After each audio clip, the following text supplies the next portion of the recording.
এই কলেজ বিশ্ববিদ্যালয় ছিল শিরিকের মন্দির, এগুলো নাস্তিকতার মন্দির। সেই নাস্তিকতার মন্দির থেকে আজকে আমাদের ডাক্তাররা, ইঞ্জিনিয়াররা, তরুণ প্রজন্মের ছেলেরা বেরিয়ে আসছে।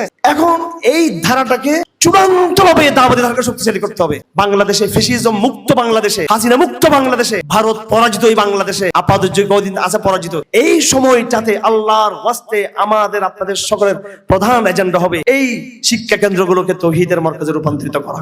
আপনারা আমার সাথে শপথ করেন, আজকে ওয়াদা করুন আমার সাথে, অবশ্যই টার্গেট বাইতুল মুকাদ্দাস পৌঁছতে হবে। সে টার্গেট থাকবে, অবশ্যই আপনার টার্গেট থাকবে বাবরি মসজিদকে আপনি উদ্ধার করবেন, আপনার টার্গেট থাকবে দিল্লির মসজিদ এই কোরআনকে আবার আপনি দেখবেন, সেটা টার্গেট থাকবে। কিন্তু আপনার কাজ শুরু হবে এই কলেজ বিশ্ববিদ্যালয়গুলোকে তাওহীদের মার্কাজ রূপান্তরিত করার প্রথম জিহাদ হবে আপনার। এটাই আজকে কিভাবে করবেন আমি জানি না, সেটা যে যেমনে পারেন পাঠচক্র করেন, আলোচনা করেন, ফ্রেন্ডশিপ করেন, বন্ধুত্ব করেন, আপনি door to door, man to man আপনি এইভাবে দাওয়াকে পৌঁছে দেন। আপনারা ফান গ্রহণ করুন। আমার নবী সিরতের বই বিশ্ববিদ্যালয়ের প্রত্যেকটা শিক্ষক এবং ম্যাডামদের হাতে তুলে দেন, আপনি তুলে দেন তাদের হাতে। পাঠচক্রকে জোরদার করেন।